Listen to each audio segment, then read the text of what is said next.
Last লেকচারে আমরা discuss করলাম হচ্ছে ফর লুপ আর ওয়াইল লুপ। বলেছিলাম যে এই লেকচারে আমরা কিছু প্রবলেম সলভ করবো, বাট প্রবলেম সলভ করার আগে আমার একটা জিনিস মনে হলো তোমাদের জানিয়ে রাখা দরকার, তাহলে তোমাদের পরবর্তীকালে ফুল ফ্লেজেড প্রবলেম করতে গেলে তোমাদের সুবিধা হবে। ঠিক আছে, আমি তো একটা এর পরের ভিডিওতে আমি মোটামুটি 2 3 4 রকম প্রবলেম সলভ করাবো পাইথন বেসিসে, বেসিক প্রবলেম যেগুলো আমাদের স্কুল লেভেল কলেজ লেভেলে ডিসকাস করে। তার আগে এই 3টে কিওয়ার্ডের ব্যাপারে একটু পড়াশোনা করে নিই। একটা হচ্ছে ব্রেক, কন্টিনিউ আর পাস কিওয়ার্ড। অ্যাকচুয়ালি ব্যাপারটা হচ্ছে তোমরা যারা অন্য প্রোগ্রামিং ব্যাকগ্রাউন্ড থেকে এসছো তোমরা কিন্তু এই কিওয়ার্ডগুলো খুব পরিচিতি। ব্রেক কোথায় ইউজ করি, কন্টিনিউ কোথায় ইউজ করি, পাস জিনিসটা তোমাদের কাছে নতুন, তোমরা পাসটা একবারে জানো না। এটা হচ্ছে পাইথনে একটা আলাদা কিওয়ার্ড দিয়েছে, এর মানেটা আমরা এই লেকচারে ক্লিয়ার করে দেবো এটার মানেটা কি। ঠিক আছে, চলে আসি এক এক করে জানবো। যারা জানো না তাদের জন্য আমি বলবো, আর যারা জানো তারা একবার তোমাদের রিভিশন হয়ে যাবে। ব্রেক কথাটা আমরা কেন ইউজ করি? লুপ থেকে বেরানোর জন্য। যখন আমি আমি এটা মেনলি আমরা এই 3টে জিনিসই কিন্তু আমরা লুপের মধ্যে ইউজ করব। পাসটা একটু ফিচার্সটা আলাদা আছে, পাসের মেনলি আমরা লুপের মধ্যে 3টে ইউজ করব। এই 3টে কিওয়ার্ডই কিন্তু লুপের মধ্যে আমরা মেনলি ইউজ করি, মানে লুপের মধ্যে ইউজ করব। নর্মাল জায়গায় কিন্তু আমরা ইউজ করবো না, আমরা মেনলি লুপের মধ্যে 3টে কিওয়ার্ডই লুপের মধ্যে ইউজ করি। পাসটা আরো অনেক জায়গায় ইউজ করি, পরবর্তীকালেই বলবো। নট অনলি ইন লুপ, আমরা এটা লুপেও ইউজ করতে পারবো, আমরা পরবর্তীকালে দেখবো ফাংশনসেও, ইউজার ডিফাইন ফাংশনস যেটা আছে।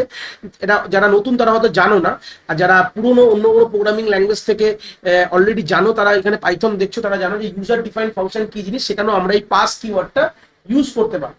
আর বাদ বাকি 3টেই কিন্তু আমরা লুপে মেনলি ইউজ করবো, লুপের জন্যই মেনলি ইউজ করি। ব্রেক আর কন্টিনিউ কিন্তু অন্য জায়গায় ইউজ করা যাবে না, অনলি ফর দ্য লুপ। আর মেনলি পাসটা হচ্ছে আমরা কিন্তু লুপেও ইউজ করতে পারি, এবং ফাংশনস এর ইউজার ডিফাইন ফাংশনস এর বডির মধ্যেও আমরা ইউজ করব। পরবর্তীকালে যখন ইউজার ডিফাইন ফাংশন শিখবো তখন আমরা পাসটা ওখানে একবার ইউজ দেখাবো, চিন্তার বিষয় নেই। তো সেই সূত্রে দাঁড়িয়ে এখানে ব্রেক মানে কি? লুপের মধ্যে তো ইউজ করছি, এটা মেনলি লুপ থেকে বেরিয়ে যাওয়ার জন্য ইউজ করি। কি বললাম? মেনলি এক্সিট, লুপ থেকে বেরানোর জন্য আমরা ব্রেকটাকে মেনলি ইউজ করা হয়, লুপ থেকে বেরিয়ে যাওয়ার জন্য। কথাটা যেটা বলছি আমি শর্টে তোমাদের এখানে বলছি, তোমরা কিন্তু খাতায় এটা নোট করে লিখে রাখবে। বাংলাতে যদি মনে হয় বাংলাতে লেখো, ইংলিশে যদি মনে হয় ইংলিশ লেখো, যে যার নিজের মাতৃভাষায় জিনিসটাকে লিখে রাখো, যেটাতে যেই ভাষায় সে কমফর্টেবল, পরবর্তীকালে যাতে দেখে তার এটাকে মনে পড়ে যায়। ঠিক আছে, তাহলে ব্রেক কি কোথায় ইউজ করা হচ্ছে? For to exit from the loop, মানে লুপ থেকে বেরোনোর জন্য আমরা ব্রেক কিন্তু ইউজ করছি। আমরা প্র্যাকটিক্যাল দেখবো কিভাবে ব্রেকটাকে ইউজ করি, চিন্তার বিষয়। এখানে পরবর্তীকালে যেরকম এর সব থেকে ভালো প্রোগ্রামিং হচ্ছে আমাদের প্রাইম নাম্বার চেকিং। ঠিক আছে, প্রাইম নাম্বার চেকিং করার জন্য কিন্তু আমাদের এই ব্রেকটা খুব ভালোভাবে ইউজ করতে হয়। ঠিক আছে, প্রাইম নাম্বার কি নাম্বার?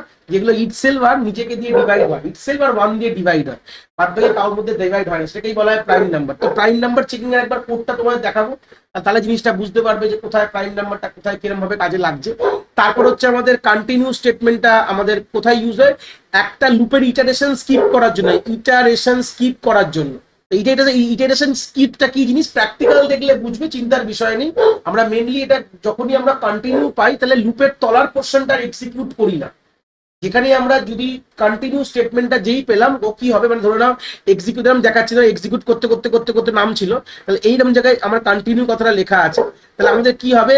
এর তলার লাইনগুলো কন্টিনিউ পাওয়ার পর আর এক্সিকিউট হবে না, এখান থেকে আমাদের বেরিয়ে যাবে। ঠিক আছে, এখান থেকে বেরিয়ে যাবে না, মানে লুপের বাইরে বেরাবে না, ওই পোর্শনটা আবার লুপের উপরে চলে যাবে, লুপের মধ্যে চলে যাবে।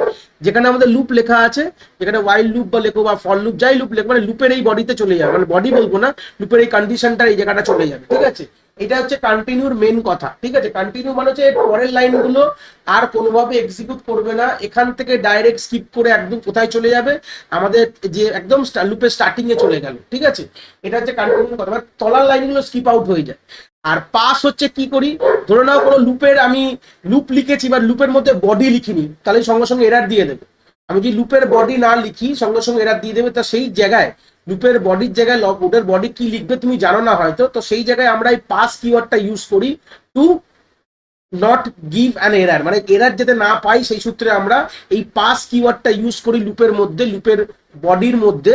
তো সেই সূত্রে আমাদের ধরো না লুপের আমি জানি না কি লিখতে হবে সেটাই জানি না, তো সেই সূত্রে আমরা লুপের বডির মধ্যেটা ইউজ করলাম, তাহলে সেই সূত্রে আমাদের কম্পাইলার কোনোভাবে আর এরার আমাকে দেবে না। ঠিক আছে, কম্পাইলার আমাদের এরার থেকে বাঁচার জন্য তখন আমরা মেনলি পাস কিওয়ার্ডটা ইউজ করি। ঠিক আছে, তবে প্র্যাকটিক্যালি 3টে জিনিসই দেখাবো, চিন্তার বিষয় নেই। চলো আগে দেখি ব্যাপারটা কি বলছে, একটা একটা করে আমরা সব কিন্তু ক্লিয়ার করবো। চলে আসি, দেখো ব্রেক স্টেটমেন্ট আমাদের লাস্ট লেকচার থেকেই আমাদের এই শিটটা চলছে আমাদের।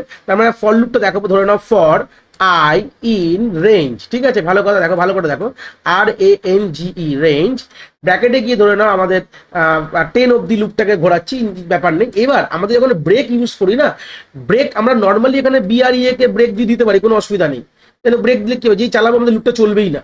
ব্রেকটা আমরা এইভাবে দিই না, ব্যাপারটা কিরম ভাবে দিই দেখো, আমাদের একটা কন্ডিশন দিই এখানে, যে ধরো ইফ যদি আই এর ভ্যালু ইকুয়াল টু 5 হয়, তাহলে আমি ব্রেক করে দেবো, একটা কন্ডিশন দেবো, না তো লুপটা চলবেই না, পুরো ব্রেক মানে লুপের থেকে বেরিয়ে যাবে। তো আমরা কি করি, লুপের মধ্যে একটা কন্ডিশন দিই ইফ দিয়ে, তার মধ্যে ব্রেকটা দিই। দেখো এবার যখন চালাবো, দেখো আমি তো কিছু প্রিন্ট করিনি, আর যদি না হয়, যদি এই কন্ডিশনটা ম্যাচ করলে ব্রেক হবে, নাহলে আমি প্রিন্ট করবো আইকে, কিছু তো প্রিন্টই করিনি, তাহলে কি করে হবে, দেখো 0 1 2 3 4 দিয়েছে, 0 1 2 3 4, তার মানে ব্যাপারটা কি, আমাদের 0 1 2 3 4 আমাদের যেই আমাদের আয়ের ভ্যালু 5 না, কন্ডিশন চেক করছে তো ঢুকছে না, এই ইফের মধ্যে কিন্তু একবারও ঢোকেনি। যখন আমার আয়ের ভ্যালু 5 হয় তখনই ঢুকে আমার এখানে ব্রেক, মানে কি দেখো লুপ থেকে বেরিয়ে গেল, আর কিন্তু হলো না। যদি এই জায়গাটা ব্রেকটা না দিতাম, ব্রেকের জায়গায় পাস দিতাম, ধরো না কিচ্ছু করবে না, ধরো না পাস ইউজ করলাম, পাসটা যেটা বললাম কি লিখবো জানি না, সেটা আমাদের লুপও হতে পারে, ইফও হতে পারে, একই ব্যাপারটা একই। দেখো 0 থেকে নিয়ে আমি 9 অব্দি প্রিন্ট করে দেবো, একদম সব প্রিন্ট করেছে, ঠিক আছে। আমি পাস যদি দিতাম, পাস আমরা এখানে মেনলি ইউজ করবো না, পাস দেওয়া মানে কি লিখবো, মানে বডিটা জানি না, যখন আমরা কোনো ইফের বডি ফরের বডি না জানি, মানে আমরা আমরা ওখানে কি লিখবো এখন জানি না, জাস্ট ফর দ্য টাইম, আমি যদি এমনি লিখে তাহলে এরার, কিন্তু দ্যাটস এরার। এমনি যদি লিখি ওই জায়গাটা কিছু না দিই, এটা কেন ইন্ডেন্টেশন ব্লক এখন কেন তলায় প্রিন্টে লিখেছি বলে নর্মাল, নাহলে এরার দিয়ে দেবে, আমি পরে দেখাবো এরারটা, চিন্তার বিষয় নেই। তো সেই জন্য আমরা যদি বডিটা না জানি আমরা পাস লিখছিলাম, আর না হলে আমরা এখানে যদি লিখি যে ব্রেক লিখি, তাহলে কিন্তু এখান থেকে আমাদের কি হবে, যেই কন্ডিশন ফুলফিল করবে আমার ব্রেক হয়ে যাবে, আর কিন্তু লুপের মধ্যে নেই, আমাদের কার্সার কন্ট্রোল লুপের বাইরে চলে গেছে। এটা হচ্ছে ব্রেক কিওয়ার্ডটার কাজ। এবার যদি আমি দেখাই যে ব্রেকের পর আমরা যদি নর্মালি ইউজ করি কন্টিনিউ কিওয়ার্ডটা, আমি এই কোডটাই কপি করব, একই জিনিস কপি করে ব্রেকের জায়গায় কন্টিনিউ লিখে দেবো, আর কিচ্ছু করবো না, জাস্ট ব্রেকের জায়গায় আমরা কন্টিনিউ। দেখো কি হয় ব্যাপারটা, আমাদের লুপ থেকে বেরাবে না, লুপ থেকে কিন্তু কোনোভাবে বেরাবে না। দেখো শিফট এন্টার করবো, দেখো লুপ থেকে বেরায়নি, লুপটা পুরো 0 থেকে 9 চলেছে, বাট দেখো 5 এর প্রিন্টটা নেই, কিন্তু কোনোভাবে 5 প্রিন্ট করেনি। যখনই কন্ডিশন ফুলফিল হয়েছে, কন্টিনিউ কি করলো, ও কিন্তু কি করলো, পরে আর তার লুপের পরের লাইনটা এক্সিকিউট করতে, মানে কি এর তলায় যা লাইন লেখা আছে, কন্টিনিউ পর থেকে যা লাইন লেখা আছে এক্সিকিউট না করে একদম লুপের মাথায় চলে গেল, মানে এই একদম ফার্স্ট লাইনে চলে গেল, মানে রেঞ্জে চলে গেল। কন্টিনিউ লেখার পরে কিন্তু আর কিছু এক্সিকিউট করেনি, যেই আমাদের ফুলফিল হয়েছে। আমি তো এটা তো ইফের মধ্যে লিখিনি, দেখো আমি কিন্তু এটা ইফের মধ্যে, ইফের বাইরের মধ্যে প্রিন্ট লিখেছি, যদি কন্ডিশন ফুলফিল না হয় গিয়ে প্রিন্ট করবে 0 1 2 3 4 হয়েছে, যেই কন্ডিশন ফুল হয়েছে কন্টিনিউ এক্সিকিউট করে কি করলো, অ্যাকচুয়ালি আমাদের তলার পোর্শনটাকে ইটারেশনটাকে স্কিপ করে দিল, তলায় যেসব লাইন ছিল ওগুলোকে স্কিপ করে ওপরে গিয়ে আবার অ্যাজ ইউজুয়াল যে কাজগুলো কিন্তু করতে থাকবে।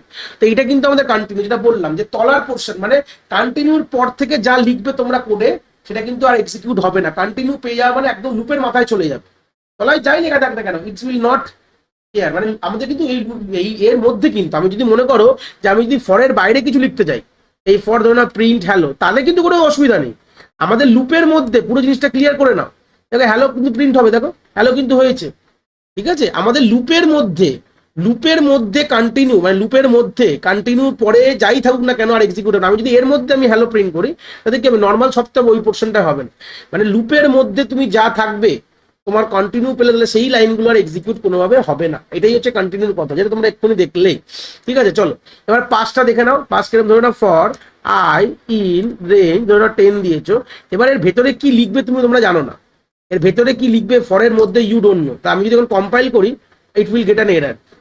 তা এই জায়গার জন্য এরকম যদি এরার যদি না বাঁচতে হয়, যে আমি এখানে লিখলাম হচ্ছে পাস, তা দেখো কোনো এরার নেই। পাস কি করলো, জিনিসটাকে পাইথনের কম্পাইলার বুঝলো যে তুমি এখন জানো না, তাই তুমি এই জায়গাটা নন ওয়ার্কিং স্টেট রেখেছো, মানে পাস ইন্ডিকেটিং করছে নন ওয়ার্কিং, কোনো ওয়ার্কিং লেখা নেই। বাট এটা আমরা পরবর্তীকালে লিখবো এসে, বাট এটাকে এমনি খালি রেখা রাখা যাবে না। তো আমরা কি লিখলাম, জাস্ট পাস কিওয়ার্ডটা রেখে আমরা এখান থেকে কিন্তু হালকা করে বেরিয়ে গেলাম, আর কিচ্ছু না। এই হচ্ছে কনসেপ্ট অফ পাস। তাহলে বুঝতে পারলে আমরা কন্টিনিউটা বুঝে নিলাম, কন্টিনিউর মানেটা কি, কারণ কন্টিনিউটা সেরকম খুব একটা ইউজ করবো না আমাদের প্রোগ্রামিং ধরনে, বাট ব্যাপারটা জানতে হতো কন্টিনিউ কাকে বলে। তারপর আমরা জেনে নিলাম কিন্তু ব্রেক, যেটা সব জায়গায় আমরা ইউজ করবো, ব্রেক ছাড়া অনেক অনেক প্রোগ্রামিং লজিক কিন্তু আমাদের কাজ হয় না, তো ব্রেক ইউজ করতে হয়, যেটা বললাম আপনার প্রাইম নাম্বার চেকিং প্রোগ্রাম, ঠিক আছে।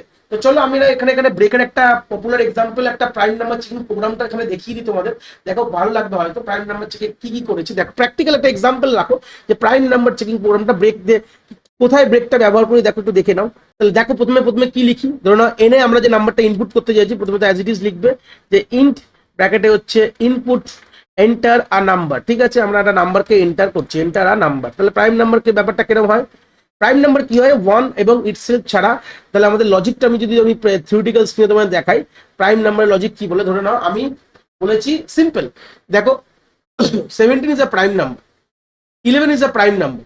কেন, কারণ কি ভালো করে দেখো, 1 এবং 11 এর মাঝখানে যতগুলো ডিজিট আছে, যেমন 2 থেকে নিয়ে 10, 2 থেকে নিয়ে 10, এরা কিন্তু 11টা কোনোভাবে 1 দিয়ে ডিভিজিবল আর 11 দিয়ে ডিভিজিবল, কিন্তু 2 থেকে নিয়ে 10 এর মধ্যে কোনোভাবে ডিভিজিবল না। সেরকম 17টাও দেখো, 1 আর 17 এদের মাঝখানে কারা কারা আছে, 2 থেকে নিয়ে 16 এর মধ্যে কেউ ডিভিজিবল না। যদি একটা নাম্বার বলে যেটা নট আ প্রাইম নাম্বার, যেমন 16, দেখো আর 1, ধরে নাও 2 থেকে নিয়ে আমাদের যে 15 অব্দি অনেকগুলো নাম্বার ডিভিজিবল, যেরকম 2 দিয়ে ডিভিজিবল হয়, 4 দিয়ে ডিভিজিবল হয়, 8 দিয়ে হয়, তাহলে 16 is not a prime number. তার মানে প্রাইম নাম্বার লজিকটা আমাদের এরকম বিল্ড আপ হবে যে আমাদের 1 এবং ইটসেলফ ছাড়া এদের মাঝখানে 2 থেকে নিয়ে তার, যদি এটাকে তুমি এন ধরো, মানে 11 বা 17টাকে এন ধরো, আমি ধরলাম দিস আর এন, ঠিক আছে, যেটা ইনপুট নিলাম, তাহলে কি 1 এবং এন কে বাদ দিয়ে তাহলে কি হলো, 2 থেকে নিয়ে n-1 অবধি যে কোনো একটি নাম্বার দিয়ে যদি ডিভিজিবল হয়ে যায়, তাহলে সেটা প্রাইম নাম্বার না। 2 থেকে নিয়ে n-1 যে নাম্বারটা আছে, মানে 2 থেকে নিয়ে 10, দেখো 11 যদি n হয়, তাহলে 10 কি হবে, 10 হচ্ছে n-1, তাহলে n-1, 2 থেকে নিয়ে n-1 যে নাম্বার সেটটা আছে, এই নাম্বার সেটের মধ্যে যদি কোনো একটি নাম্বার দিয়ে যদি ডিভিজিবল হয়ে যায়, ঠিক আছে, n কে ডিভাইড করা যায়, তাহলে n is not a prime number. তো এই লজিকটাকে আমাকে ইমপ্লিমেন্ট করতে হবে, বুঝতে পেরেছো, লজিকটা তোমাদেরকে বলে দিলাম। লজিকটা কিভাবে করবো দেখে নাও। প্রথমত ইনপুট নিয়ে নিয়েছি, এবার সিম্পল আমরা ফর লুপ লিখবো, কিচ্ছু করবো না, কি লিখবো, ফর, আগে একটা ফ্ল্যাগ ইউজ করবো, ফ্ল্যাগের ইনিশিয়ালি ভ্যালু 1 রাখবো। ফ্ল্যাগ মানে কি, একটা ফ্ল্যাগ ভেরিয়েবল বা নর্মাল ভেরিয়েবল যার ভ্যালু ইনিশিয়ালি 1 ধরে নাও, এরকম রেখেছো, এটা ফর চেকিং পারপাস, ঠিক আছে। এবার চলো আমি ফর লুপ লিখছি, ফর আই ইন রেঞ্জ, এবার কোথা থেকে শুরু হবে, দেখো বলেছিলাম 2 থেকে নিয়ে n-1 অব্দি চলবে, তাহলে 2 থেকে নিয়ে যদি n দিই, তাহলে n-1 এক এক করে বাড়বে। এবার যদি ধরে নাও ইফ, যদি তোমার n এর ভ্যালুটা যদি তোমার কি করে কমপ্লিট ডিভাইড হয়, কি করে বুঝবে, মড করব, মড যদি আই, ঠিক আছে, দেখো মানে আমার ধরে নাও 16 মড 2 যদি তোমার ইকুয়াল টু 0 হয়ে যায়, তাহলে কি করবো, দেখো এই যে এফ এর ভ্যালুটাকে আমরা 0 সেট করে দেবো। এটা ফ্ল্যাগ ভ্যালু ছিল, আগে 1 ছিল, এখন যদি ডিভাইড হয় তাহলে এটা 0 সেট হয়ে যাবে, আর আমি লুপ থেকে বেরিয়ে যাবো, ব্যাস আর কিচ্ছু করবো না, ব্রেক করে বেরিয়ে যাবো। বাইরে গিয়ে লিখবো ইফ, ধরে নাও যদি আমাদের এই ফ্ল্যাগের ভ্যালুটা, এফ এর ভ্যালুটা যদি তোমার ইকুয়াল টু 1 থাকে, তার মানে কি এই ভেতরের পোর্শনটা এক্সিকিউট হয়নি কখনো, ভেতরে দেখো এফ এর ভ্যালু 1 থাকা মানে এই 3 লাইন কখনো এক্সিকিউট হবে না।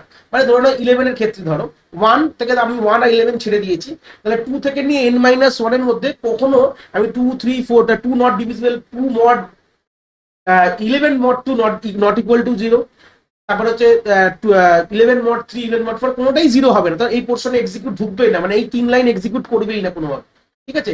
ইফটাকে এক্সিকিউট মানে ইফ তো কন্ডিশন চেক করে ভেতরে ঢুকবে না, তাহলে ফ্ল্যাগের ভ্যালু কখনো 0 থেকে 1 হবেই না। যদি 0 থেকে 1 না হয়, তাহলে বলবে যে প্রাইম নাম্বার, সিম্পলি প্রিন্ট করবে, প্রিন্ট ব্র্যাকেটে লিখবে সিঙ্গেল কোটসের মধ্যে প্রাইম নাম্বার, আর না হলে এলসে তোমরা লিখবে হচ্ছে নট প্রাইম নাম্বার। একদম ইজি ব্যাপার, তাহলে বুঝতে পেরেছো সিম্পল ভাবে। দেখো আমি যখন কনসেপ্ট এন্টার মারি, ধরে নাও আমি এখানে চাই, ধরে নাও আমি এখানে দিলাম 11 দিয়ে দেখাবে যে প্রাইম নাম্বার। যদি ফের চলে দিই 16 দিয়ে, আমি এখানে 16 দিয়ে আমি শিফট না করে, দেখো 16 is not a prime number.